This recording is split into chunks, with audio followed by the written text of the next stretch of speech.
کوئی لڑکی اگر تیار ہو ساتھ میں رہنے کے لیے، نکاح کے لیے راضی ہو جائے تو تم خود سے وہ رشتہ نہ کرو، اپنے ماں باپ پر چھوڑ دو۔ ماں باپ کی مرضی سے جب کوئی رشتہ ہوتا ہے تو اللہ تعالیٰ اس رشتے میں خیر و برکت عطا فرماتا ہے۔ سبحان اللہ سبحان اللہ۔ پھر وہ نکاح خوشی کا ذریعہ رہتا ہے، زندگی بھر میاں بیوی خوشی کی زندگی جیتے ہیں، کیونکہ اس نکاح میں ماں باپ کی دعائیں ہوتی ہیں، ماں باپ کی رضا ہوتی ہے، اور جس سے ماں باپ راضی۔ حدیث پاک میں رضا الرب فی رضا الوالدین، رب کی رضا ماں باپ کی رضا میں ہے، ماں باپ راضی تو خدا راضی۔ وسخط الرب فی سخط الوالدین، اور ماں باپ کی ناراضگی خدا کی ناراضگی ہے۔ اس لیے اے نوجوانوں، نکاح میں ماں باپ کو راضی رکھو، اگر ان کی دعائیں رہیں تو انشاءاللہ تم کبھی تنگ دستی کے شکار نہیں بنو گے۔ حضور نے کہا اپنے خاندان کی مرضی سے شادی کروں گا۔ حضور گھر گئے، اپنے چچا لوگوں کو میٹنگ کیا، حضرت عباس آئے، حضرت ابو طالب آئے، ان کو ابھی حضرت لگانا منع کیا ہمارے علماء۔ حضرت امیر حمزہ آئے، سارے چچا لوگ بیٹھے۔ حضور نے حضرت خدیجہ کی بات سامنے رکھی کہ خدیجہ میرے نکاح میں آنا چاہتی ہے، تو سب سے بڑے چچا حضور کے ابو طالب کھڑے ہو گئے اور انہوں نے کہا بیٹا، اے میرے بھائیوں، پورے ملک عرب میں میرے بھتیجے محمد صلی اللہ علیہ وسلم کا کوئی جواب نہیں، میرا بھتیجا بے مثال ہے، اور اللہ کا شکر ہے کہ پورے مکہ شہر میں خدیجہ بھی بے مثال ہے، خدیجہ کا بھی کوئی جواب نہیں ہے، اس لیے یہ رشتہ میں طے کرتا ہوں۔ اس کے بعد ابو طالب نے حضور کا نکاح خدیجہ سے پڑھا دیا، اور مہر میں خود ابو طالب نے حضور کے 10 اونٹ خدیجہ کو عطا فرما دیا۔ خاندان کی مرضی سے نبی کا نکاح ہوا، اور بڑے چچا نے نبی کا مہر بھی ادا کیا، اور خدیجہ رخصت ہو کر کے آئیں۔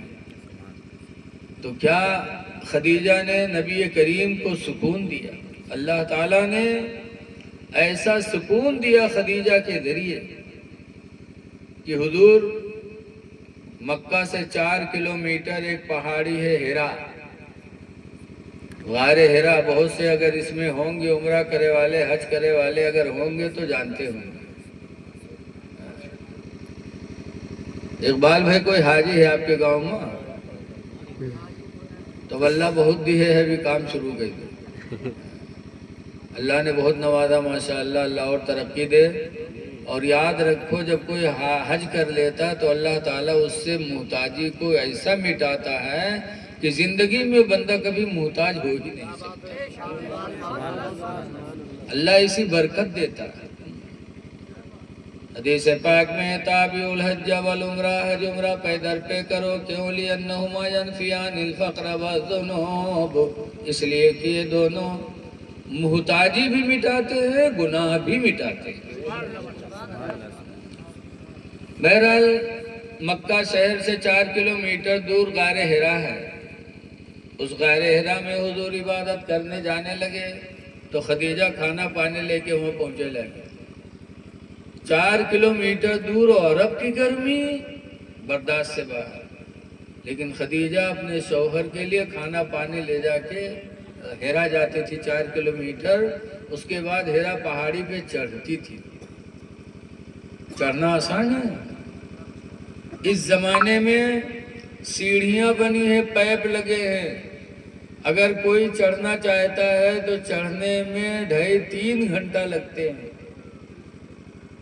اس زمانے میں نہ کوئی سیڑھی نہ کوئی پیپ، تو ہوٹل میں کھلے ہیں جگہ جگہ، تھوڑی دور چڑھو تو گئے ہوٹل، پھر چڑھو پھر ہوٹل، ٹھنڈا پیو سوتا پھر۔ تب 2.5-3 گھنٹہ لگتے ہیں. اور خدیجہ کے زمانے میں نکیلے پتھر تھے، نہ کوئی سیڑھی نہ کوئی پیپ، لیکن اپنے شوہر کی محبت میں وہ پہاڑ بھی پار کر جاتی تھی اور کھانا پانی لے جا کے دیتی تھی. 1 دن نہیں 2 دن نہیں، مسلسل 15 سال تک لے کے گئے. 15 سال مسلسل. آج کل دیکھا جاتا ہے آدمی کھیتوں میں جوتا تھو تو مہروا کھانا دے نہ جائے نہ پانی دے جائے. مرت ہوئی ہیں وہ مرے گے جب ہوئی تب یہ کہیں گے. ان کو کوئی محبت ہی نہیں. اور خدیجہ 15 سال مسلسل رسول اللہ کے لیے کھانا پانی لے کے ہیرا پہاڑی پہ جاتی تھیں.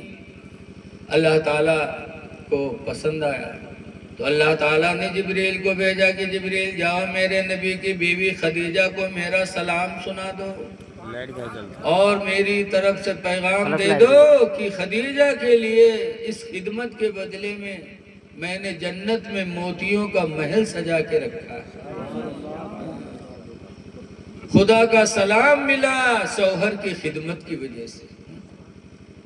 جنت میں موتیوں کا محل ملا خدیجہ کو شوہر کی خدمت کی وجہ سے. پتا چلا کہ جب کوئی عورت اپنے شوہر کی خدمت کرتی ہے تو اللہ اس سے راضی ہو جاتا ہے اور اس عورت کے لیے اللہ تعالیٰ جنت میں بہتر محل بنا کے تیار کرتا ہے.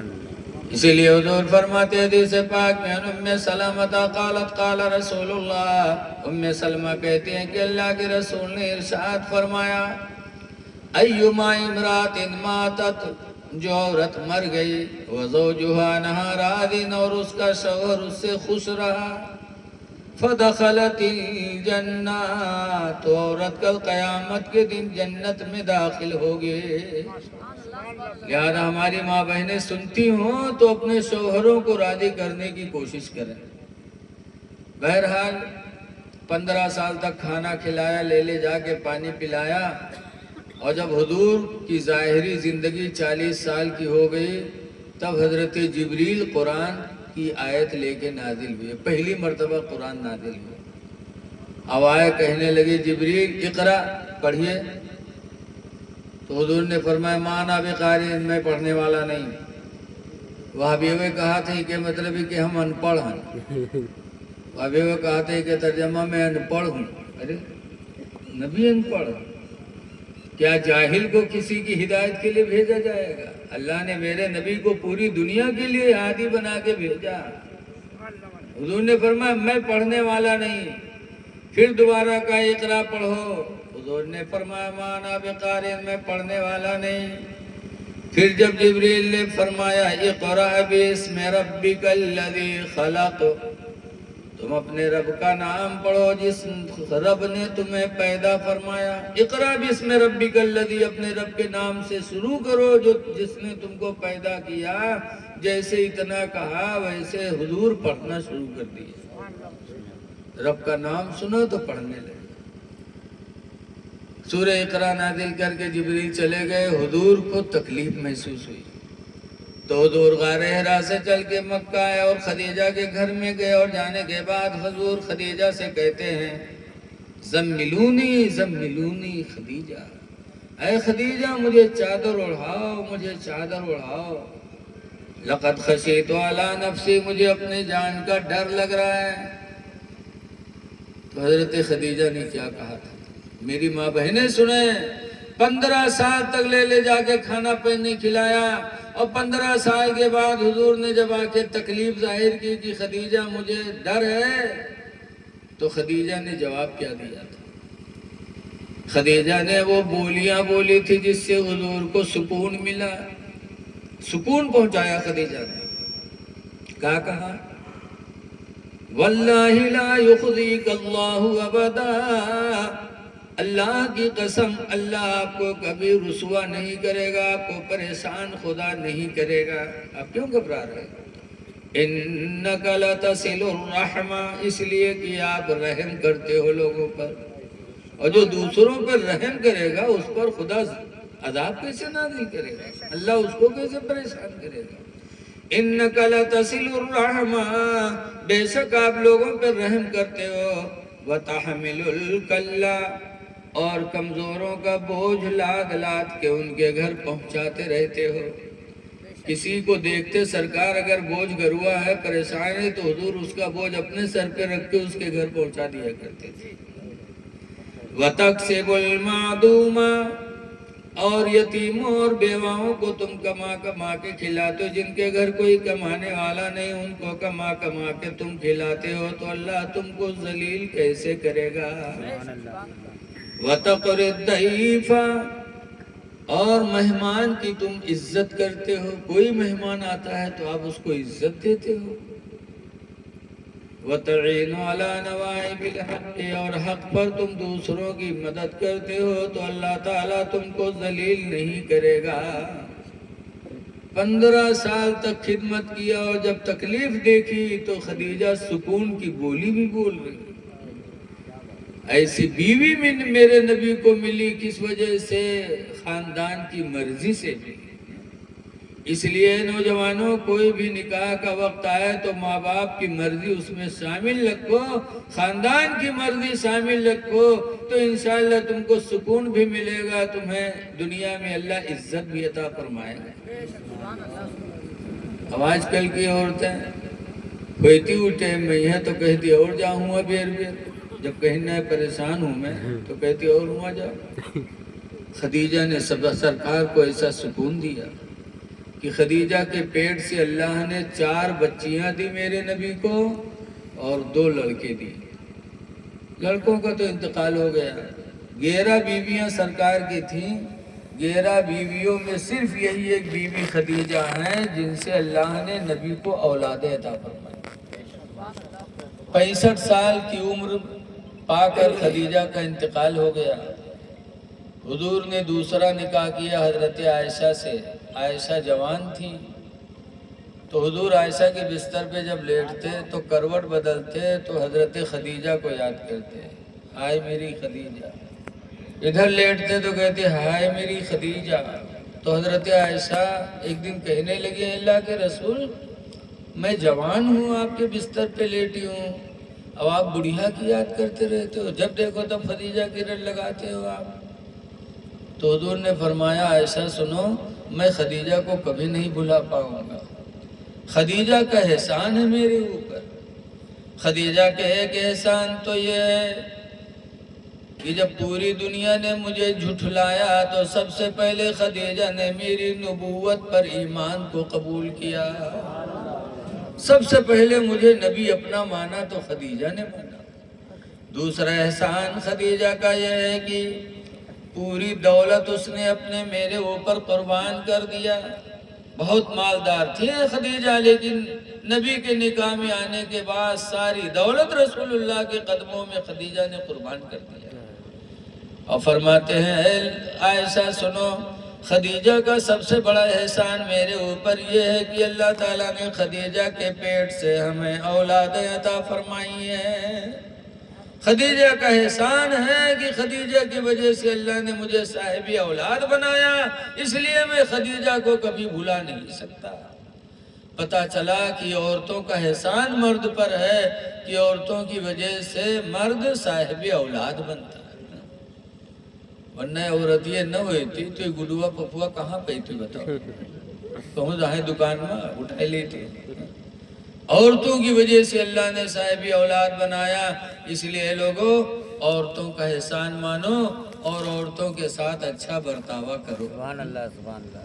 سنو دیکھیے کرسیاں نہ ہلاؤ یار، کیمرہ دولہا بنتا ہے تو دولہا سے نیکچار لینے کے لیے لوگ اکٹھا ہوتے ہیں، بڑی بڑی رسمیں ہوتے ہیں. پتہ یہ آئے تو مہارے میں یہاں بہنیے ٹھاڑ ہو جائیں گھر میں گھسے ہی نہ دے دیو تب جائے دے گا.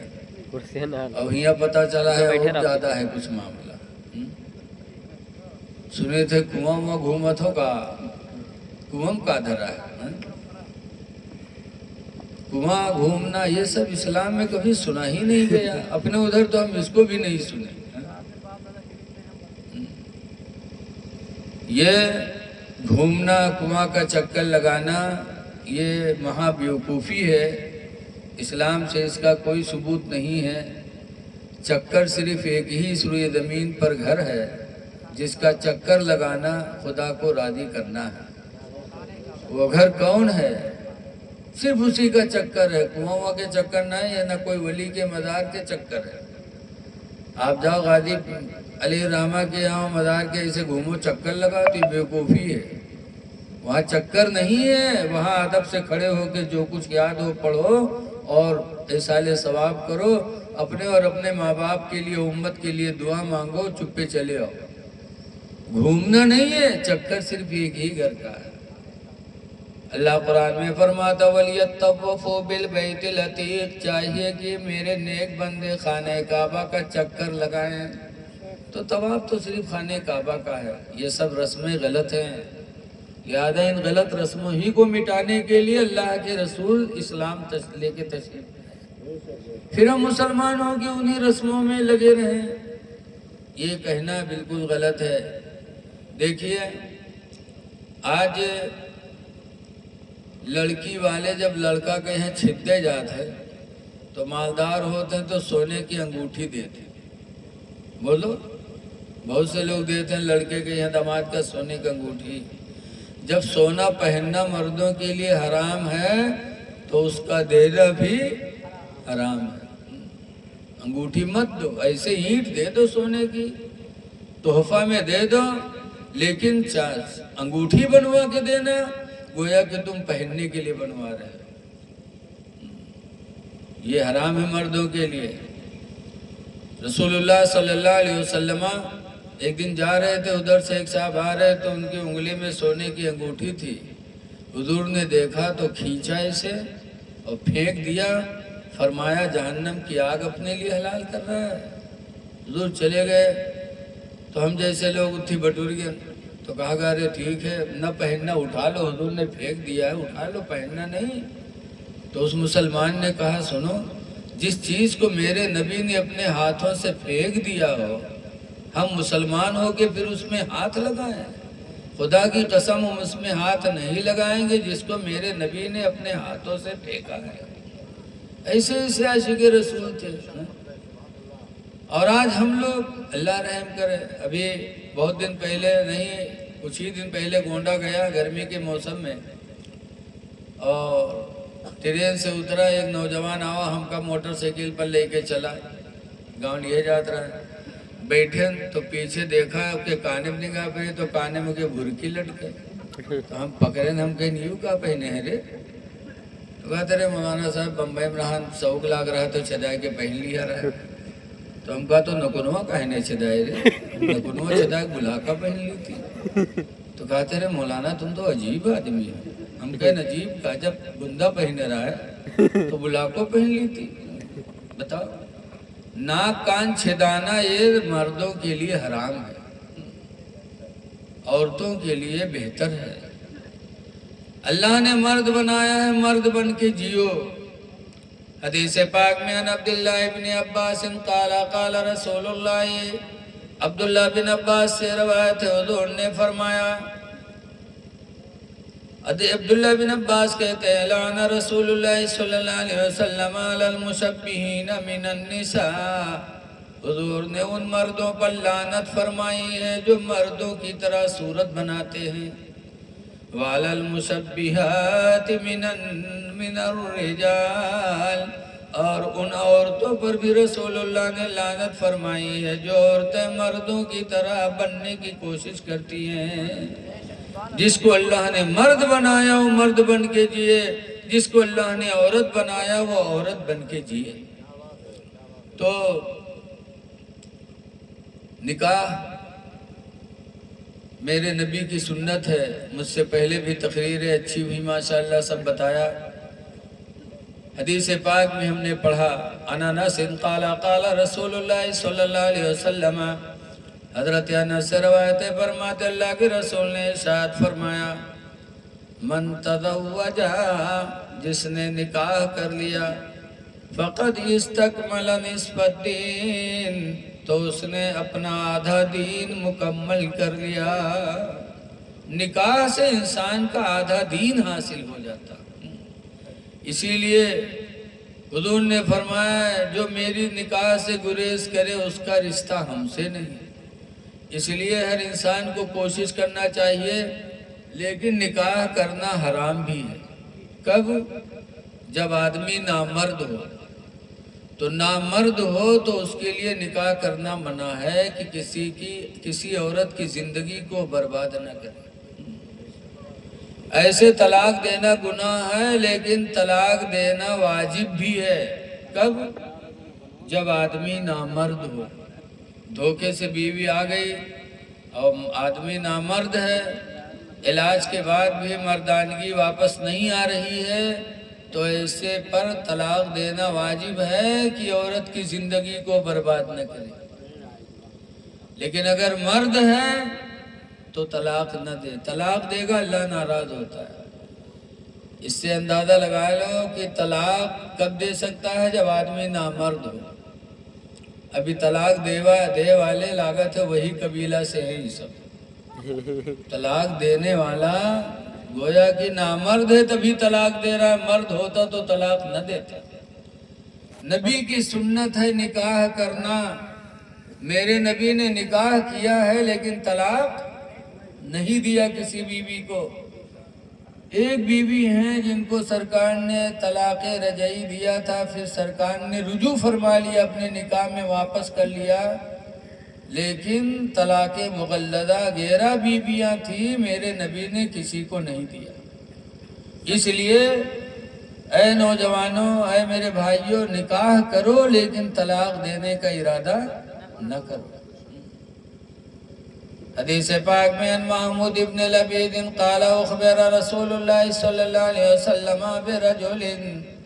محمود بن لبید سے روایت ہے کہ حضور کو ایک آدمی کے بارے میں خبر سنائی گئی. کیسے آدمی کے بارے میں؟ طلق امرأته 3 طلقات جميعا، کہ اس نے اپنی بیوی کو 3 طلاقیں دے دی ہیں. فلاں نے اپنی بیوی کو 3 طلاق دے دیے. حضور رحمت اللہ علیہ غصہ نہیں آتا تھا سرکار کو. بیٹھے تھے سرکار، جب سنا کہ فلاں نے اپنی بیوی کو 3 طلاق دے دیا، فقام غضبان، تو سرکار غصہ ہو کے کھڑے ہو گئے. وقال، اور فرمایا، ایلعب بکتاب اللہ، کیا وہ اللہ کی کتاب سے کھیل رہا ہے؟ قرآن سے کھیل رہا ہے، جس قرآن نے 3 طلاق ایک ساتھ دینے سے منع کیا. قرآن میں منع ہے کہ ایک ساتھ کوئی شوہر اپنی بیوی کو 3 طلاق نہ دے. اگر دینا ہے تو ایک دے اور پھر رک جائے، ہو سکتا ہے کوئی بھلائی سمجھ میں آ جائے تو گھر برباد نہ ہو. 3 طلاق دے دیا، اللہ کی کتاب سے کھیل رہا ہے. وَأَنَا بَيْنَ أَظْهُرِكُمْ، درحالِ کہ میں تمہارے بیچ میں موجود ہوں. میری موجودگی میں قرآن سے کھیل کھیلا جا رہا ہے تو میرے بعد تمہارا کیا حال ہوگا؟ حدیث پاک میں جب سرکار نے اتنی بات کہی، فقام رجل، تو ایک صاحب کھڑے ہو گئے. وقال اذن لنا یا رسول اللہ، اور کھڑے ہو کر کہتے ہیں اللہ کے رسول ہمیں اجازت دے دو، اضربا عنقہ، کہ اس کی میں گردن اڑا دوں. تلوار لے کے کھڑے ہو کہا اللہ کے رسول مجھے اجازت دے دو، اس طلاق دینے والے کو میں قتل کر دوں. قرآن سے کھیل کھیلا. وہ کون صحابی تھے؟ وہ حضرت عمر فاروق اعظم تھے.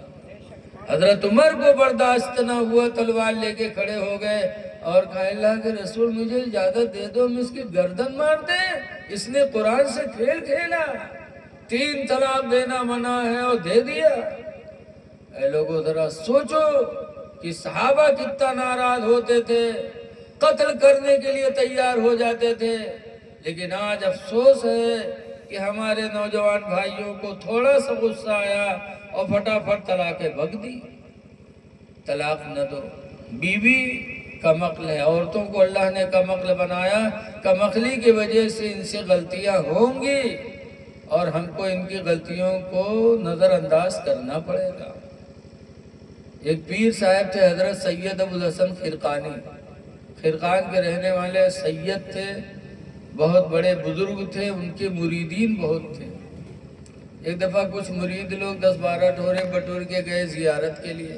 کافی دور سے بیچارے چلتے چلتے خرقان پہنچے تو حضرت کے دروازے گئے اور حضرت کا دروازہ کھٹکھٹایا تو حضرت رہے نے حضرت کی بیوی رہیں وہ نکلی، دروازہ کھولیں، سلام علام ہوا تو مرید لوگ پوچھیں کہ حضرت کہاں ہے؟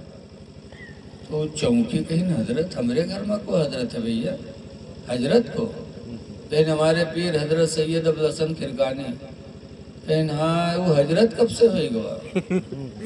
وہ حضرت کب سے ہوگا بھیا؟ اب مرید لوگ کھڑبڑانے، کہیں ہمارے پیر ہیں، کہیں ہاں وہ دجلوہ کس کے تمہارے پیر بن گوا وہ کے بقائم کر گئے ہو۔ اب مرید لوگ بیچارے بہت پریشان، پوچھیں کہاں ہیں؟ کہیں جنگل لکڑی لے گوا ہے، بیاوت ہے۔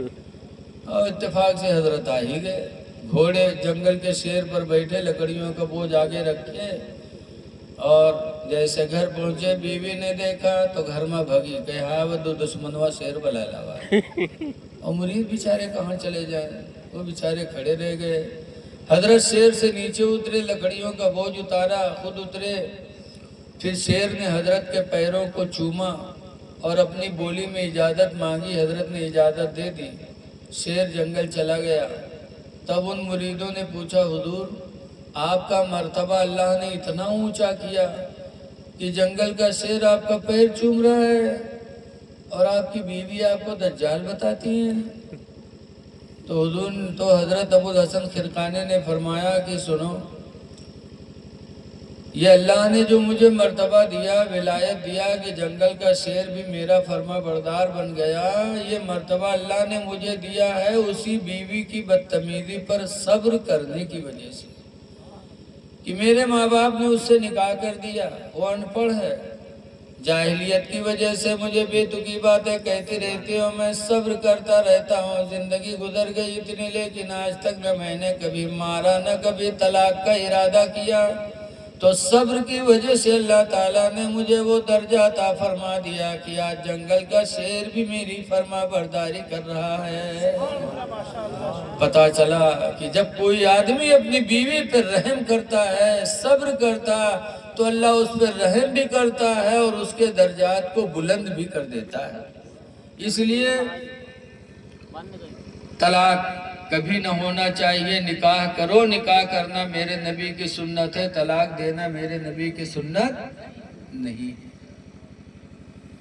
میاں بیوی کا رشتہ بڑا گہرا ہے، اللہ قرآن میں فرماتا ہن لباس لکم، بیویاں تمہاری لباس ہے۔ لباس ہے، لباس کا کام ہے عزت کا چھپانا، جیسے ہم تم کرتا پائجامہ پہن لیا، پینٹ بوسٹ پہن لیا، ہماری آپ کی عزت چھپ گئی، ایسے اللہ نے فرمایا بیوی لباس ہے، مطلب یہ ہے کہ بیوی شوہر کی عزت کی حفاظت کرے، شوہر کے گھر کی برائی کہیں بیان نہ کرے۔ لیکن آج دیکھا جاتا ہے یہ بیٹیاں میں 3 دن رہی ہیں، تو کے بعد جئی ہیں اپنے مائکہ، اہما جئی ہیں تو دنیا بھر برائی جڑی ہیں، ہمار ساسی میر ہے، ہمار سسروائی میر ہے، ہمار نندیوائی میر ہے، اور کے بعد جب بیچارہ آنے جئی تب گھرہ بھر بیٹھ کے ہوگا تھوکی ہیں، آرے طور ہمارے طور ماتریہ ہمارے بیٹیا کی کاہے کہیس، توڑنا بہنیاں ہی کاہے کہیس۔ اب وہ بیچارہ بیٹھ گٹور گٹور سنت ہے اور دل کوڑا تھا، کہا تھا ٹھیک ہے اب کی لے جائی تب تم کا کوٹی تھے قائدے سے، تو ہوا تو بیچارہ چپ پہ سن لی، تاکہ جب لے کے آوا یہاں کٹائی شروع کرا تھا تب ماتریہ سنے تھے، تب باں چلا تھے کہ ہماری بیٹیاں کوٹی جاتی ہیں، اگر پتویہ کوٹی جائے تو خوش ہوتا ہے۔ آج اگر کوئی لڑکا اپنی بیوی نہ مارے اور مہینہ 2 مہینہ گزر جائے تو لڑکوا کے محتریبے ڈینیا محلم گھوم کا کہی ہمارا لڑکوا تو مہری آئے گوا، وہ کہے تو ہاتھ ہے نہیں اٹھا تھے ان کے پر، اللہ جانے کون گھوٹی پی آئے دی سے تھے آواز۔ بتاؤ پتویہ مار کھوائی ہیں اور بیٹیاں ماری جاتے تو بابا چلاتی ہیں۔ کسی اولاد کو تم غیر نہ سمجھو، ایک عورت جب گھر میں آتی ہے تو سب کچھ چھوڑ کے آتی ہے، اسے بھائی بہن کا پیار ملنا چاہیے، اس لیے تم رحمت للعالمین کے امتی ہو، رحم دل بنو۔ دیکھیے خوش نصیب ہے آدمی جس کو اللہ بچیاں دے اور ان کو پڑھا لکھا کے ان کا گھر بسا دے، حدیث پاک میں ان عائشہ قالت جاتنی امراتن، حضرت عائشہ حضور کی بیوی کہتی ہے کہ میرے دروازے پر ایک عورت آئی، وَمَعَهَا بِنْتَانِ لَهَا، اور اس عورت کے ساتھ 2 لڑکیاں آئیں، ایک عورت اپنی 2 لڑکیوں کو لے کے آئی، تسألنی، آنے کے بعد میرے دروازے پر مانگنے لگے، فلم یجد الا تمرتن واحدہ، تو اس دن میرے گھر میں ایک کھجور کے سوا کچھ نہیں تھا۔ یہ نبی کی سادہ زندگی دیکھو، آج ہم لوگ سال سال بھرے کے گہوں دھان ڈھیری بھر لی تھی، اور رسول اللہ کے گھر میں جس دن وہ عورت مانگنے گئی، ان کی بیوی کہتی ایک کھجور کے علاوہ میرے گھر میں کچھ بھی نہیں تھا۔ فَآتَيْتُهَا إِيَّاهُ، تو وہی کھجور حضرت عائشہ کہتی ہیں کہ میں نے اٹھا کے دے دیا۔ فَشَقَّهَا بِنِصْفَيْنِ، تو اس عورت نے کھجور کو 2 حصوں میں پھاڑا، دونوں بچیوں کو دے دیا۔ لَمْ تَأْكُلْ مِنْهَا شَيْئًا، اور خود اس میں سے کچھ نہیں کھایا، دونوں بچیوں کو دے دیا۔ فَقَامَتْ فَخَرَجَتْ، پس کھڑی ہوئے اور اپنی بچیوں کو لے کے نکل گئی۔ حضرت عائشہ کہتی ہیں میں غمگین تھی، میں صدمہ میں بیٹھی تھی کہ کاش مجھے اللہ نے کچھ دیا ہوتا تو میں اس کو اور دے دیتی۔ کہتی ہے فقدم النبی صلی اللہ علیہ وسلم، اتنے میں حضور کہیں گئے تھے، واپس آئے۔ فحدثتہ، تو عائشہ کہتی ہیں میں نے پورا واقعہ بیان کیا کہ اللہ کے رسول اگر میرے پاس ہوتی تو میں کچھ اور دے دیتی، لیکن مجھے بڑا صدمہ ہوا کہ کچھ اپنے کو نہیں کھایا، بچیوں کو کھلا کے چلی گئی۔ تب حضور نے فرمایا تھا اے عائشہ سنو، من ابتلی من هذه البنات شیئا، دنیا میں جو لڑکیوں سے آزمایا گیا، جس کو اللہ نے لڑکیاں دی، فَأَدَّبَهُنَّ، تو لڑکیوں کو علم و ادب سکھایا، پڑھایا لکھایا، وَأَحْسَنَ إِلَيْهِنَّ، اور ان کا نکاح کر کے ان کا گھر بسا دیا۔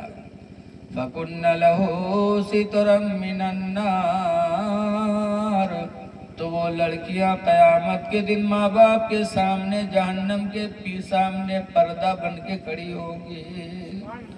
فَكُنَّ لَهُ سِتْرًا مِّنَ النَّارِ، تو وہ لڑکیاں جہنم کے سامنے پردہ بن جائیں گی اور عرض کریں گے اے پروردگار، یہ ہمارے ماں باپ ہیں، بغیر لالچ کے، بغیر کوئی فائدہ کے انہوں نے مجھے علم و ادب سکھایا اور مجھے جوان کیا اور میرا نکاح کر کے میرا گھر بسا دیا۔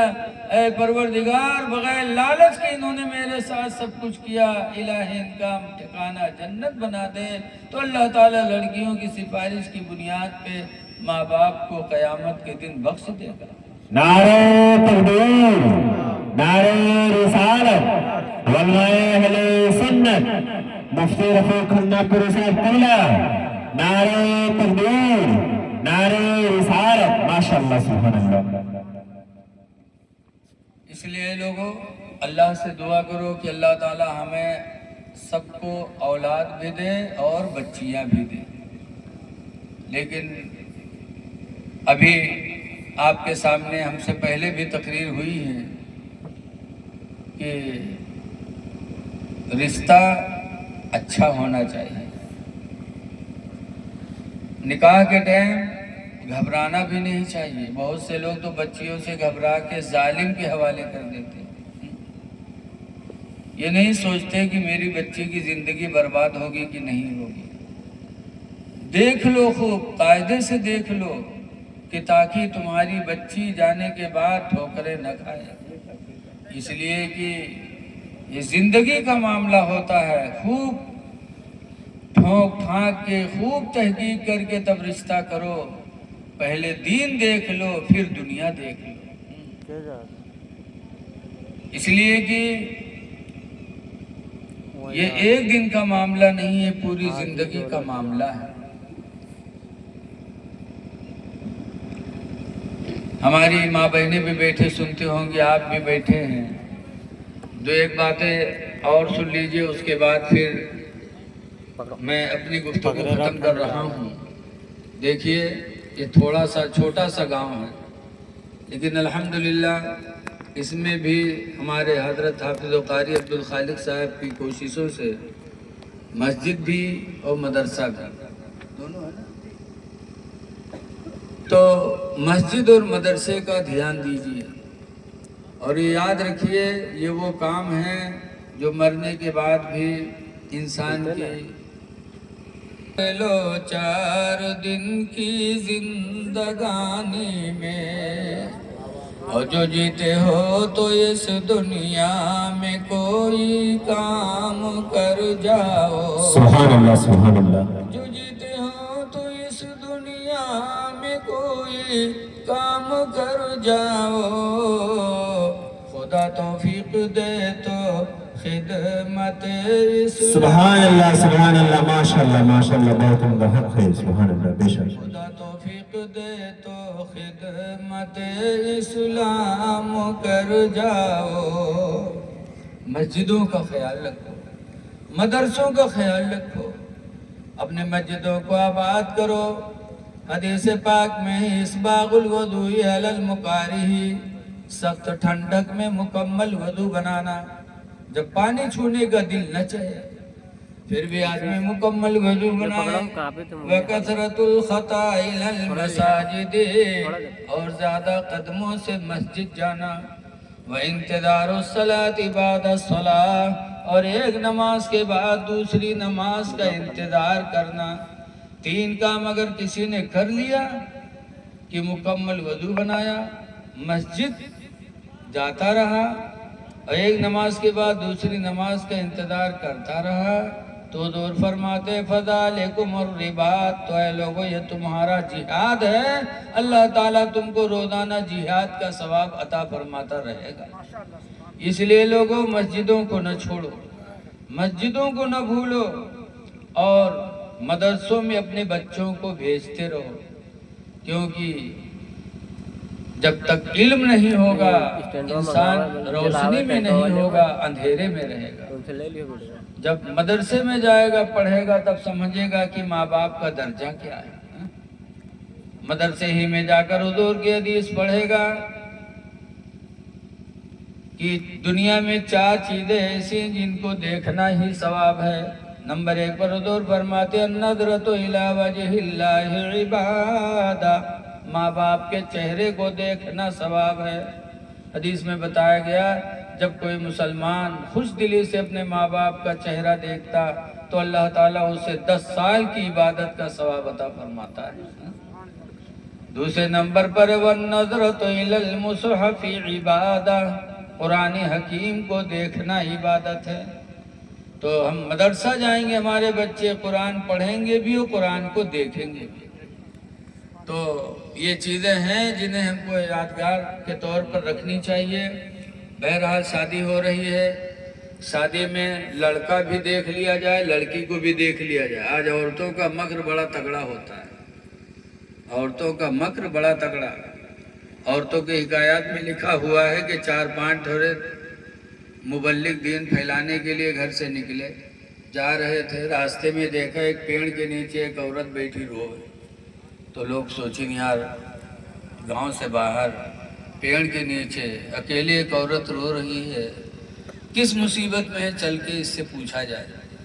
پھر لوگ کہیں چھوڑا ہٹایا، عورت زار روئے گے، لیکن ایک آدمی نہیں مانی، چلا گا کہ نہ ہی یار یہ انسانیت کے خلاف ہے۔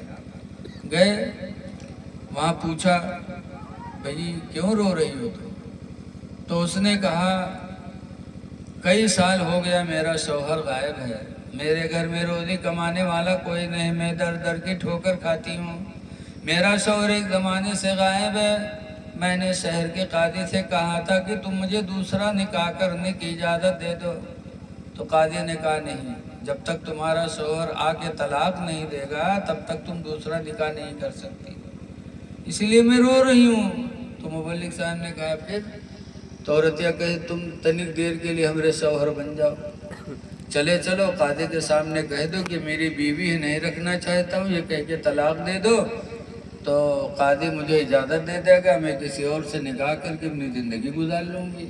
وہ بیچارے سوچی نہیں آ رہی تو سراسر جھوٹ ہے، لیکن بعد میں توبہ کہلے بھائی کہ زندگی میں مسئلہ ہے، وہ تیار ہوئی کہ کہیں چلو، چلے گئے ان کے ساتھ۔ قاضی کے سامنے کھڑے ہوئے، قاضی صاحب نے پوچھا کیسے آنا ہوا؟ کہا میری بیوی ہے۔ کہا پھر؟ کہا بہت کمینی ہے، بہت اٹھے گی نہیں۔ کہا پھر؟ کہا میں رکھنا نہیں چاہتا اس سے پوچھا تو کہا ٹھیک ہے سر، نہیں رکھنا چاہتے تو طلاق دے دیں۔ تو قاضی نے پوچھا، قاضی نے کہا ٹھیک ہے آپ کی مرضی۔ تو مبلغ صاحب پھٹافٹ 3 ٹھوٹ طلاق دے دی، طلاق دیا طلاق دیا طلاق دیا۔ اس کے بعد وہاں سے چل دی۔ جب چلے تو عورتیہ قاضی صاحب سے کہتی ہے کہ سر میں کمینی تھی، نالائق تھی، ان کے لائق نہیں تھی، انہوں نے مجھے چھوڑ دیا، کوئی بات نہیں، لیکن 25,000 روپیہ جو نکاح میں مہر بندھا تھا وہ مہر تو دے دیں۔ اب قاضی صاحب نے کہا ادھر لوٹ، مہر دے اس کا 25,000 روپیہ۔ اب مبلغ صاحب پھنسے پھندا میں، عورتیہ لگ آنکھیں ماری، کہیں کہا تھا، کہیں کہیت کہا ہے جب ہم نالائق ہیں، کمینی ہیں، تمہارے لائق نہیں ہیں، چھوڑ دیو تو مہر جو 25,000 بندھا رہا ہوگا تو دے دو۔ مبلغ صاحب کہیں سوچ لو، کہیں بہت سوچا ہے تیرے۔ اب بیچارے سوچا تھے کہ اگر کہتے 420 ہے تو پھانسے جیبے۔ تب قاضی صاحب سے اجازت مانگی، قاضی صاحب نے 2 گھنٹے کی اجازت دی، آئے بیچارے بگاہ بھی بگاہ جو رہا زمین بیچ باچ کے 25,000 روپیہ لے کے دین، تب جان چھوٹا۔ تو عورتوں کا مکر بڑا تگڑا ہوتا ہے، اس لیے رشتہ داریاں بہت سوچ سمجھ کے کرنی چاہیے، خاندان دیکھنا چاہیے۔